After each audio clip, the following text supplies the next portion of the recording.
माया पहली बार अपने ससुराल आई थी। मुंह दिखाई की रस्म थी। सबसे पहले उसके ससुर ने ही उसका घूंघट उठाया। अरे वाह, हमारी बहू तो बिल्कुल चांद का टुकड़ा है। ऐसा करो, सारी लाइटें बंद कर दो, क्योंकि रोशनी तो हमारे बहू के चेहरे से ही हो रहा है। उसके ससुर ने उसे मुंह दिखाई दी और वहां से चला गया। विक्रम भैया को इतनी खूबसूरत बीवी मिली है कि मुझे शादी करने की जरूरत ही नहीं पड़ेगी। माशाअल्लाह भाभी, तुम तो बहुत खूबसूरत हो। ये लो, मेरी तरफ से 501 रुपये की मुंह दिखाई। अपने देवर के मुंह से ये बात सुनकर माया को थोड़ा अजीब लगा, लेकिन वो इतना सोचकर रह गई कि देवर के मुंह से इतना मजाक तो चलता ही है। खैर, उसके बाद कुछ औरतें भी आईं, तब उसे थोड़ा रिलैक्स महसूस हुआ। खैर, इस तरह मुंह दिखाई की रस्म खत्म होने के बाद आज उस घर में पहली रसोई थी। तभी पीछे से उसका ससुर किचन में चला गया। अरे बहू, तुम खाना बनाते वक्त कितनी खूबसूरत लग रही हो। अरे ससुर जी, आप यहाँ क्या कर रहे हैं और आप कैसी बातें कर रहे हैं? माया, एक स्त्री की तारीफ करना कोई पाप है क्या? तभी वहाँ पर उसकी सास आ गई। अरे आप यहाँ किचन में क्या कर रहे हैं? जाइए अपने कमरे में जाइए, मुझे बहू की मदद करने दो। उसका ससुर वहाँ से चला गया। उसके बाद उसकी सास ने कहा, क्या हुआ बहू, कुछ परेशान लग रही हो? कोई परेशानी है क्या? अरे नहीं नहीं सासू माँ, कोई परेशानी नहीं है। बहू, तेरे हाथ कितने खूबसूरत हैं, इन्हें तो चूमने का मन करता है। क्या गजब की नेल पॉलिश लगा रखी है तूने। तभी वहाँ पर माया का पति विक्रम पहुँच गया। माँ देखो, बाहर कुछ मेहमान आए हुए हैं, उनसे मिल लो जाकर। उसकी सास वहाँ से चली गई। तब माया ने कहा, अच्छा हुआ आप आ गए। नहीं नहीं, मैं उस तरीके का लड़का नहीं हूँ कि खाना बनाने में अपनी बीवी की मदद करूंगा। मुझसे ऐसी उम्मीद मत रखना। अरे नहीं नहीं, मैं आपसे खाना नहीं बनवाऊंगी। ठीक है, आप जाइए, मैं जल्दी से सबके लिए खाना बना देती हूँ। फिर माया ने खाना बनाया और सभी लोगों को खाना बहुत पसंद आया। रात में विक्रम और माया की सुहाग रात थी। माया, पूरा गांव तुम्हारी खूबसूरती की बहुत तारीफ कर रहा है। यहाँ तक कि पिताजी, माँ, मेरा छोटा भाई, सभी लोग तुम्हारी बहुत तारीफ कर रहे हैं। मैं कितना खुश नसीब हूँ कि मुझे तुम जैसी खूबसूरत बीबी मिली। हाँ, लेकिन तारीफ जब हद से ज्यादा बढ़ने लगे तो घबराहट होने लगती है। तुम औरतों का भी कमाल है, तारीफ करो तो मुश्किल, तारीफ ना करो तो मुश्किल। नहीं नहीं, आपका तो मुझ पर पूरा अधिकार है। आप जितनी चाहे उतनी मेरी तारीफ कर सकते हैं। तभी अचानक घर का दरवाजा किसी ने खटखटाया। माया ने दरवाजा खोला तो बाहर उसका देवर रौनक खड़ा था। भाभी, आप यहाँ क्या कर रही हो? आप मेरे कमरे में चलो ना। ये सुनकर माया हैरान हो गई।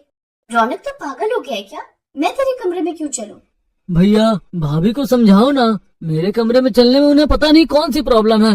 अरे माया, जब इतना कह रहा है तो चली जाओ ना। अब तो भैया ने भी परमिशन दे दी, अब मैं आपका हाथ पकड़कर अपने कमरे में ले जाऊंगा। रौनक ने माया का हाथ पकड़ा और सीधा उसे अपने कमरे में लेकर चला गया। कमरे के अंदर जाकर रौनक ने अंदर से दरवाजा बंद कर लिया। देखो रौनक, मुझे ये सब पसंद नहीं है। मैं उस तरह की लड़की नहीं हूँ। तुमने दरवाजा क्यों बंद कर लिया? भाभी, मैंने आप जितनी खूबसूरती कभी नहीं देखी है। मैं 1 घंटा लगातार आपको देखता रहूंगा, फिर आप यहाँ से चली जाना। ये क्या पागलपन है रौनक? मुझे जाने दो, मुझे नींद आ रही है। भाभी, झूठ मत बोलो, आज आपकी सुहाग रात है। आज तो आपको रात भर जागना पड़ेगा। 1 घंटा मुझे भी दे दो। इनका पूरा परिवार मुझे पागल लगता है। मैं जा रही हूँ। माया दरवाजा खोलकर अपने कमरे में आ गई। खैर, विक्रम और रौनक की सुहाग रात हो गई और सुबह उठकर माया सबके लिए चाय नाश्ता बनाने लगी। चाय नाश्ता करने के बाद विक्रम तो अपने काम पर चला गया। माया अपने कमरे में अकेले बैठकर कुछ सोच रही थी। इस घर में तो सभी ठरकी हैं, पता नहीं किस घर में आ गई मैं। ये तो अच्छा हुआ कि विक्रम का नेचर अच्छा है, वरना मैं यहाँ नहीं रुकने वाली थी। लेकिन सभी के सभी इतने ठरकी क्यों हैं? मुझे तो सासू माँ भी ठरकी लगती है। दरवाजा खुला देखकर उसका ससुर माया के कमरे में पहुँच गया। अरे बहू, आज का जमाना बदल चुका है, इतना शर्माने की कोई जरूरत नहीं है, बैठो। ससुर जी, आप ये मुझसे किस तरह की बातें करते रहते हैं? सासू माँ कहाँ है? तभी वहाँ पर उसकी सास भी आ गई और उसने अंदर से कमरा बंद कर लिया। ये सब देखकर माया घबरा गई। बहू, तूने मुझे याद किया और मैं आ गई। बहू, आजा मेरी गोद में बैठ जा।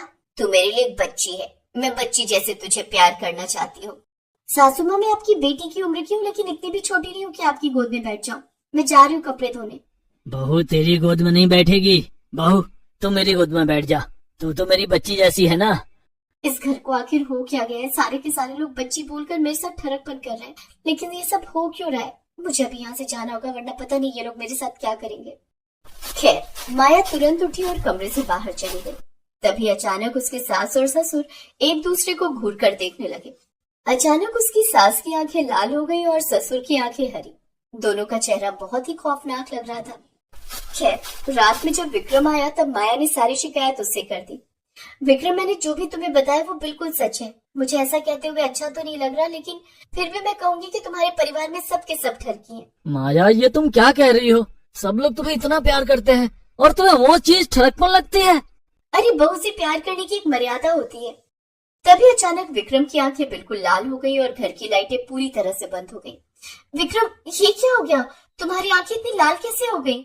जिसकी तुम्हारी इतनी खूबसूरत बेबी हो, वो बातों में अपना वक्त जाया नहीं करेगा। उस दिन हमारी सुहागरात ठीक से नहीं हो पाई थी। आज हम अपनी सुहागरात मनाते हैं और तुम बाकी लोगों के बारे में सोचना बंद कर दो।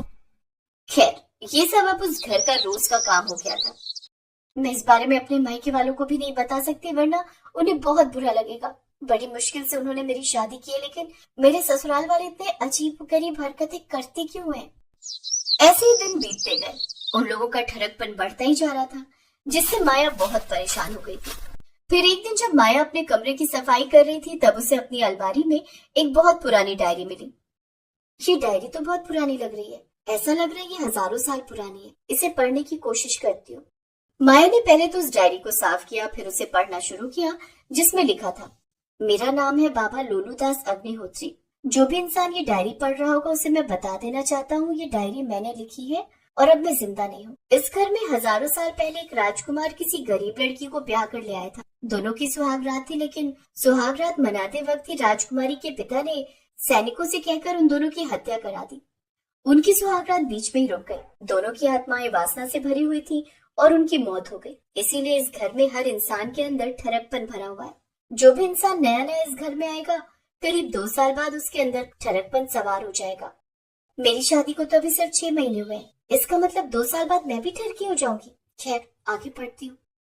आगे उस डायरी में लिखा था, अगर इन आत्माओं को मुक्ति नहीं मिली तो उन दोनों वासना से भरी आत्माओं का असर इस घर में रहने वाले हर सदस्य के ऊपर पड़ता रहेगा। सबके सब दिन ब दिन ठरकी बनते जाएंगे। इसका उपाय ये है कि यहाँ से 20 किलोमीटर दूर एक बहुत घना जंगल है। उस जंगल में बहुत खतरनाक जानवर रहते हैं। कई लोगों ने उस जंगल में जाने की कोशिश की, लेकिन अपनी जान से हाथ धो बैठे।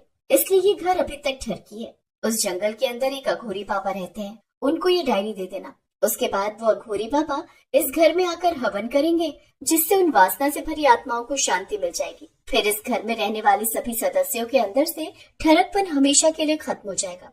एक बात और, जो भी व्यक्ति ये डायरी पढ़ रहा है वो अकेला ही उस जंगल में जा सकता है। ये डायरी किसी और को मत पढ़ाना, क्योंकि सभी के अंदर उन आत्माओं का वास हो चुका है। अगर मैंने जल्दी से इन वासना से भरी हुई आत्माओं को मुक्ति नहीं दिलाई तो मेरे ससुराल वाले और भी ज्यादा ठरकी हो जाएंगे। मैं कल ही उस जंगल जाऊंगी ये डायरी लेकर। अगले दिन ही दोपहर के वक्त माया ने अपने किचन से एक बड़ी सी चाकू उठाई और जंगल में पहुंच गई। जंगल में से बहुत सारे जानवर मिले, जिससे माया ने खूब लड़ा और आखिर में अघोरी पापा की कुटिया पर पहुंच गई। उसने उन्हें वो डायरी दिखा दी। तुम बहुत हिम्मत वाली हो बेटा। आज तुम्हारी वजह से 2 आत्माओं को मुक्ति मिलने वाली है। चलो, मुझे अपने घर ले चलो। माया उस अघोरी बाबा को लेकर अपने घर आ गई।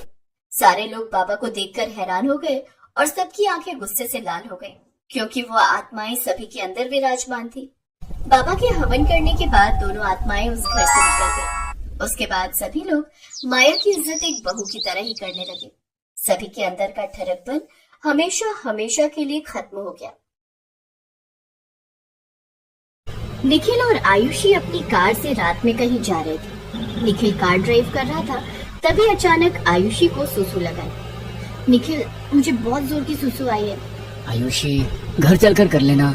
यहाँ चारों तरफ जंगल है, यहाँ कोई वॉशरूम तो है नहीं। तब तक तो निकल जाएगी। जल्दी कुछ करो ना, वरना मैं कार में ही कर दूंगी। नहीं, रुको, मैं गाड़ी साइड में लगाता हूँ। यही रोड के किनारे तुम सुसु कर लो। आयुषी कार से बाहर निकली और वहीं सड़क के किनारे बैठकर सुसु करने लगी। वो काफी देर तक सुसु करती रही, लेकिन उठने का नाम ही नहीं ले रही थी। अरे हो गया क्या? अरे 1 मिनट रुकिए। आयुषी कम से कम 1 घंटे तक सुसु करती रही, लेकिन वहाँ से उठी नहीं। निखिल परेशान हो गया। आयुषी, 1 घंटा हो गया, कितना सुसु करोगी? पूरा समुंदर पी गई थी क्या? आयुषी सुसु करती जा रही थी, लेकिन उसकी सुसु रुक ही नहीं रही थी। सुसु करते करते अचानक उसकी नींद खुल गई, क्योंकि वो ये सब सपने में देख रही थी। तभी उसे एहसास हुआ कि उसने बिस्तर पर ही सुसु कर दिया है। ये क्या? मैं तो सपने में सुसु कर रही थी, बिस्तर पर ही सुसु कर दिया। आयुषी ने धीरे से कंबल उठाकर देखा तो निखिल की भी पैंट भीगी हुई थी। यानी आयुषी ने इतना ज्यादा सुसु कर दिया था कि उसकी सुसु से निखिल भीग गया, लेकिन वो बेचारा सो रहा था, उसे इस बात का अंदाजा ही नहीं था। चुपचाप सो जाती हूँ, सुबह मैं सारा इल्जाम निखिल पर डाल दूंगी। सुबह आयुषी जल्दी उठ गई और उसने नहा धो भी लिया। वो चाय लेकर निखिल के पास आई और उसे जगाया। अरे निखिल, उठिए ना, आज आपको ऑफिस नहीं जाना क्या? अरे सोने दो ना आयुषी, मैं लेट भी चला जाऊंगा तो बॉस मुझे कुछ नहीं कहेगा। आखिर तुम्हारे भाई उस कंपनी के मैनेजर हैं। आयुषी ने निखिल के ऊपर से कंबल हटा दिया। उसकी पूरी पैंट गीली थी। आयुषी ने उस मौके का पूरा फायदा उठाया। अरे ये क्या, आपने तो बच्चों वाली हरकत कर दी। आप अभी तक बिस्तर पर ही सुसु कर देते हो। ये देखिए, आपकी पूरी पैंट गीली हो गई है। निखिल चौंक कर उठ गया। उसने अपनी पैंट देखी तो पूरी गीली थी। अरे ये क्या हो गया, मैंने तो बिस्तर पर ही सुसु कर दिया और मुझे पता भी नहीं चला। प्लीज तुम माँ को कुछ मत बताना, मैं जल्दी से नहा लेता हूँ और तुम जल्दी से बेडशीट बदल दो। निखिल उस घर में जमाई था। इतने में आयुषी की भाभी राधिका वहाँ पर आ गई। मैंने सब कुछ देख लिया है नंदोई जी, आप तो आज भी बिस्तर पर सुसु कर देते हो। भाभी जी, मुझे बिल्कुल पता नहीं चला, ये सब कैसे हो गया। निखिल तुरंत बाथरूम में घुस गया और नहाने लग गया। आयुषी ने बेडशीट बदल दी। अरे बेटा, कितना काम करोगी, चल बहू ने नाश्ता तैयार कर दिया है। राधिका ने नाश्ता बना दिया। निखिल, मोहन, आयुषी और उसकी माँ ने नाश्ता किया। निखिल और मोहन अपना टिफिन लेकर ऑफिस चले गए। दोपहर में टीवी देखते देखते आयुषी को नींद आ गई। माँ भाभी, आप लोग टीवी देखो, मुझे तो बहुत नींद आ रही है। हाँ बेटा जा। हाँ जाइए ननद जी, निखिल ने सुसु कर दिया था इसलिए तुझे जल्दी उठना पड़ा होगा, जा थोड़ा आराम कर ले। भाभी, माँ के सामने तो ओ, सासू माँ को नहीं बताना था। खैर, आयुषी अपने कमरे में जाकर सो गई। जैसे ही उसकी आंख लगी वैसे ही वो एक बार फिर से सपना देखने लगी, जिसमें वो पहाड़ों पर बैठकर सुसु कर रही थी। अचानक जैसे ही उसकी नींद खुली, उसने देखा कि पूरा बिस्तर गीला हो चुका था। ये क्या हुआ, मैंने तो दिन में ही बेड पर सुसु कर दिया। रात में तो मैंने सारा इल्जाम निखिल पर डाल दिया था, पर अब मैं क्या करूं? जल्दी से बेडशीट बदल देती हूँ और थोड़ा सा परफ्यूम भी डाल देती हूँ ताकि महक ना आए। आयुषी ने जल्दी से बेडशीट एक बार फिर से बदल दी और पूरे बेड पर परफ्यूम भी डाल दिया। इतने में उसकी माँ उसके कमरे में आ गई। अरे आयुषी, तू तो यहाँ सोने आई थी, ये बेडशीट क्यों बदल दी तूने? अभी सुबह ही तो बदली थी। अब आयुषी को समझ में नहीं आ रहा था कि वो अपनी माँ को क्या जवाब दे, लेकिन किसी तरह उसने बात को संभाला। वो माँ, इस बेडशीट से बहुत बदबू आ रही थी इसलिए मैंने चेंज कर दी। ठीक है, इसमें घबराने वाली क्या बात है बेटा। मैं तो तुझे ये बताने आई थी कि पड़ोस की तेरी निर्मला काकी आई हुई है। वो बोल रही है कि तेरी बेटी के हाथ की चाय और पकौड़ी खानी है। हाँ माँ, आप लोग गप्पे मारो, तब तक मैं चाय और पकौड़े बनाकर लाती हूँ। आयुषी उन लोगों के लिए चाय पकौड़े बनाकर लाई। तभी अचानक आयुषी की माँ ने कहा, अरे तुमको पता है, मेरा दामाद तो अभी भी बच्चा है। कल रात उसने बेड पर ही सुसु कर दिया। सुसु तो मैंने किया था, लेकिन मेरी वजह से निखिल की बेइज्जती हो रही है। अब काकी ये बात पूरे गांव में बता देंगी। अरे माँ, ये बात आप काकी को काहे बता रही हो? निखिल बड़े हो गए, अगर उन्हें पता चला तो वो क्या सोचेंगे? अरे आयुषी, काकी पराई थोड़ी ना है, ये तो अपनी है। खैर, रात हो गई और निखिल अपने घर वापस लौट रहा था। निखिल जैसे ही घर पहुंचा, तभी पड़ोस की एक चाची ने उसे रोकते हुए कहा, अरे दामाद जी, आ गए काम से? हाँ चाची, बस आ ही गया, घर ही जा रहा था। आप बताइए छोटू कैसा है? छोटू तो ठीक है निखिल, वो भी काफी समझदार हो गया है। अब तो वो बिस्तर पर सुसु भी नहीं करता, और तू इतना बड़ा हो गया फिर भी आज भी बिस्तर पर सुसु कर देता है। अरे चाची, ऐसा कुछ नहीं है, ये आप क्या कह रही हैं? अरे बेटा, मुझसे कैसा शर्माना, शर्माओ मत, जाओ अपने घर जाओ। निखिल घर आते ही आयुषी पर टूट पड़ा। आयुषी, तुम मेरा मजाक उड़ाने का कोई भी मौका नहीं छोड़ती। गांव की ममता चाची को तुमने क्यों बताया कि मैंने बिस्तर पर सुसु कर दिया था? हाँ? इससे पहले कि आयुषी कुछ बोल पाती, उसकी माँ वहाँ पर आ गई। मेरी बेटी पर गुस्सा करने की कोई जरूरत नहीं है, वो जरूर तेरी काकी ने बताया होगा पूरे गांव को। हाँ दामाद जी, कल सासू माँ ने मजाक मजाक में उनसे बता क्या दिया, उन्होंने तो पूरे गांव में ही बता दिया। क्या सासू माँ, आप भी कमाल करती हो। आपको पता है ना, काकी के पेट में कोई बात नहीं पचती। खैर, निखिल खाना पीना खाकर सो गया। रात में एक बार फिर से आयुषी ने एक ऐसा सपना देखा जिसमें वो किसी राजमहल में सुसु कर रही थी। जैसे ही उसकी आंख खुली, उसने देखा कि उसने फिर से बिस्तर पर सुसु कर दिया है। निखिल की भी पैंट थोड़ी सी गीली हो गई। ये सब क्या हो रहा है मेरे साथ? मैं जब भी सोती हूँ बिस्तर पर सुसु कर देती हूँ, चुपचाप सो जाती हूँ। अगर किसी को पता चला कि मैं ही बिस्तर पर सुसु करती हूँ तो मेरी तो वाट लग जाएगी। सबसे ज्यादा भाभी मेरा मजाक बनाएंगी। अगली सुबह जब निखिल सोकर उठा तो उसने देखा कि उसकी पैंट फिर से गीली थी। आयुषी ने फिर से चादर बदल दी। आयुषी, मुझे लगता है कि मुझे डॉक्टर को दिखाना पड़ेगा। कोई ना कोई प्रॉब्लम जरूर हो गई है। इसी वजह से मैं बिस्तर पर सुसु कर देता हूँ हर रोज। सासू माँ, भैया, भाभी क्या सोचेंगे मेरे बारे में। निखिल ऑफिस जाने से पहले डॉक्टर के पास गया और उसे सारी प्रॉब्लम बताई। डॉक्टर ने निखिल का चेकअप किया और कहा, देखिए मिस्टर निखिल, आपकी रिपोर्ट तो बिल्कुल नॉर्मल है। मुझे नहीं लगता कि आप बिस्तर पर सुसु करते होंगे। खैर, निखिल डॉक्टर के पास से वापस आ गया। शाम को जब वो अपने घर लौट रहा था तब गांव की कुछ लड़कियां, लड़के और औरतें उसका मजाक उड़ाने लगी। क्या जीजा, रात को हमारी दीदी को देखकर सुसु आ जाती है क्या आपको? इतना डर लगता है उनसे आपको? बीवी का डर तो हर किसी को होता है। खैर, निखिल बिना कुछ बोले वहां से वापस अपने घर आ गया। उसने सारी बात अपनी पत्नी को बताई। आयुषी, डॉक्टर ने तो बता दिया कि मुझे कोई प्रॉब्लम नहीं है, फिर पता नहीं क्यों मैं रात में सुसु कर देता हूँ और मुझे पता भी नहीं चलता। आयुषी बेचारी कुछ नहीं बोल पा रही थी। उसे तो पता ही था कि बिस्तर पर सुसु निखिल नहीं बल्कि वो खुद करती है। खैर, रात में निखिल छत पर इधर उधर टहलने लगा।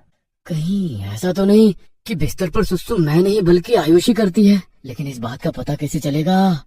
तभी अचानक निखिल के दिमाग में कोई आइडिया आ गया। आप इतनी रात में कहाँ जा रहे हैं निखिल? आपने कुछ बताया भी नहीं। अरे मैं तुमको बताना ही भूल गया। अभी जस्ट 10 मिनट पहले मेरे स्कूल के दोस्त का फोन आया था। आज हम सभी स्कूल के फ्रेंड्स मिलने वाले हैं, तो मुझे जाना पड़ेगा, वरना वो कल सुबह अमेरिका निकल जाएगा। ठीक है, इसमें इतना परेशान होने वाली क्या बात है। निखिल घर से बाहर निकल गया, लेकिन वो कहीं गया नहीं, बल्कि अपने कमरे के पीछे खड़ा होकर खिड़की से ही सब कुछ देखने लगा। आज रात में आयुषी पर नजर रखूंगा। अगर इसने बिस्तर पर सुसु की तो ये बेडशीट जरूर चेंज करेगी। रात में फिर से आयुषी ने बिस्तर पर सुसु कर दी। आधी रात को जब उसकी नींद खुली तो उसे इस बात का पता चला। वो तुरंत ही बेडशीट चेंज करने लगी, लेकिन तभी निखिल बोल पड़ा। पकड़ लिया। इसका मतलब बिस्तर पर सुसु मैं नहीं बल्कि तुम करती थी आयुषी। मुझे माफ कर दीजिए निखिल, मैं ही हर रोज बिस्तर पर सुसु कर देती थी और आपका नाम लगा दिया करती थी हर बार। प्लीज आप किसी को बताना मत। अरे नहीं बताऊंगा यार, तुम कल मेरे साथ डॉक्टर के पास चलना, सब ठीक हो जाएगा। अगले ही दिन कोई बहाना बनाकर निखिल आयुषी को डॉक्टर के पास ले गया। डॉक्टर ने जब उसकी जांच की तो पता चला कि उसकी किडनी में कोई प्रॉब्लम थी, जिस वजह से वो जैसे ही पानी पीती थी वैसे ही थोड़ी देर बाद उसे सुसु लगाती थी। डॉक्टर ने उसे दवाई दी और उस दिन से ही आयुषी का बिस्तर पर सुसु करना हमेशा के लिए बंद हो गया।